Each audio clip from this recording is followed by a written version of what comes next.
Hello everybody. Let us have the solution for these question number 13, 15 and 16.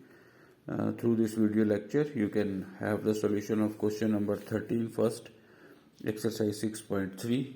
Here it is given that D is any point on side BC of triangle ABC such that your angle this ADC is given equal to whole angle BAC. Then you have to prove CA square. You have to prove AC square or CA square is equal to CB into CD.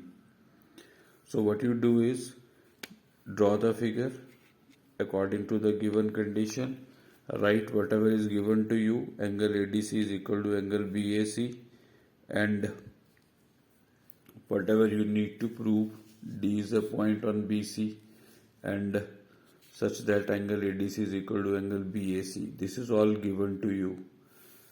Then in your proof, if you'll just see these two triangles, your ABC and DAC, I have drawn separately here ADC and your triangle BAC, in which very clearly you can see that angle C is the common angle. Here in this figure you can see this is the angle lying in this triangle ADC also, as well as of BAC. So this is the common angle you are finding, and these two ADC, this angle is lying here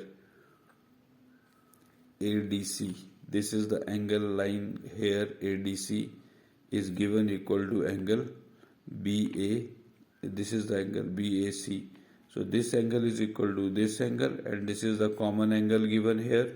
So we are getting these two. On behalf of that, I can call these triangles similar to each other. ADC is similar to BAC. So now if you have proved that triangles are similar, that is your ADC is similar to BAC by angle criterion. So I can write their corresponding sides will be in proportion. So DC upon AC will be equal to AC upon BC. So DC upon AC is equal to AC upon BC. Do the cross multiplication. You will be getting AC into AC will make it AC square, and BC into DC will make it CB into CD, which is to be proved. So that is the solution for your question number 13. Then your question number 15 is condition given to you is a vertical pole of length 6 meter casts a shadow 4 meter long. Vertical pole of 6 meter casts a shadow of 4 meter long on the ground, and at the same time a tower casts a shadow of 28 meter long. Another tower is also there, and that tower is casting the shadow of 28 meter on the ground. You need to find the height of the second tower. So two towers. In first case, this is the tower DE. I have taken height of which is given equal to 6 and casting a shadow of 4 meters. So definitely when the sun rays will be falling there on this pole at this angle somewhere at EDF, I will be getting the shadow is equal to 4 meter. So length of 6, height of 6 meter is casting a shadow of 4 meter, means angle is here somewhere, observer is here. So I'm getting a shadow of this whole of the pole on the ground is equal to 4 meter. At the same time, the sun rays are falling on the another pole also, that is I have taken AB here at point A to B. So then the length of the shadow at the same time I'm getting is equal to BC, and that is 28 meter. So you need to calculate this height of the second tower. So again you draw the figure accordingly. Then to find, you need to find this H here.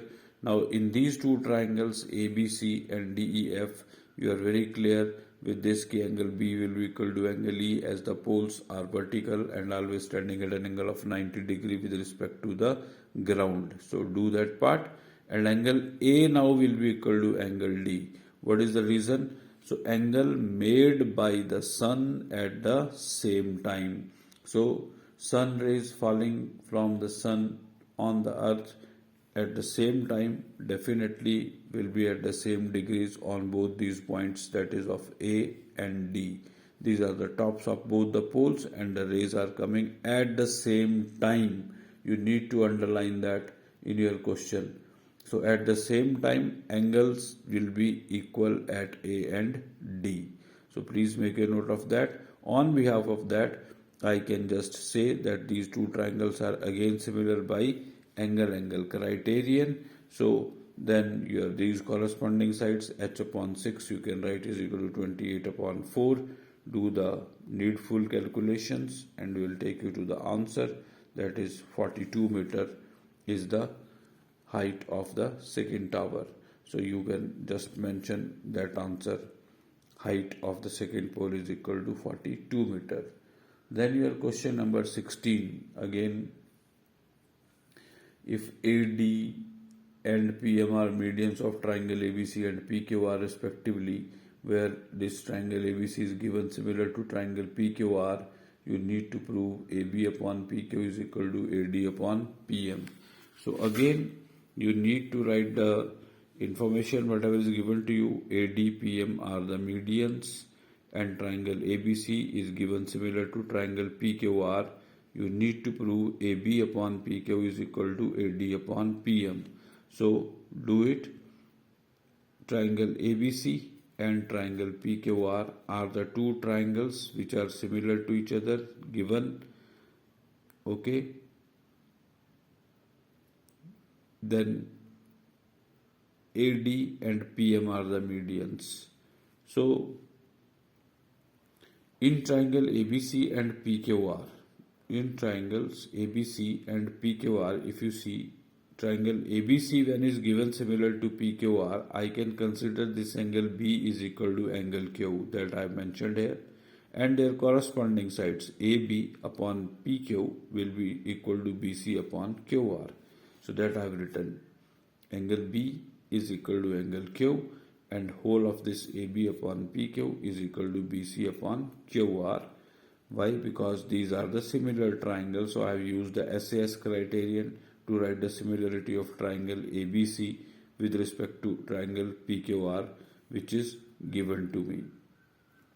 So therefore, I can say, because I have to use the property of median as AC and AD and PM are the medians given, BC upon QR, I just can say half of BC upon half of QR by using Euclid's axiom over there, so that I can reach somewhere in these two triangles ABD and PQM, which I need to prove similar. So AB upon PQ now will be equal to half of BC I can write is BD and half of QR I can write as QM. Why? Because D and M are the midpoints as AD and PM are the medians. So you please make a note of that and mention it in your reason, because D, M are the midpoints as AD and PM are the medians. So therefore this triangle ABD will also be similar to triangle PQM. Now ABD is similar to PQM. AB upon PQ is equal to BD upon QM, and this angle B already I am saying is equal to angle Q. So SAS criterion I can use to write the similarity of triangle ABD to that of PQM. So once you have proved the triangle similar, you can write that their corresponding sides AB upon PQ is equal to BD upon QM, and then AB upon PQ is equal to BD upon QM you were supposed to prove. So once the triangles are similar, then their corresponding sides are always in proportion. So that's all about your exercise 6.3. Now all the 16 solutions are available within these two lectures that I am uploading today for your convenience. You can have the solution right onwards, question number 11 to 16. If any difficulty is there, when I will be there live in your class during your routine classes, please let me know the difficulty. Otherwise, I would like to start with area theorem and its application. Thank you and have a nice time.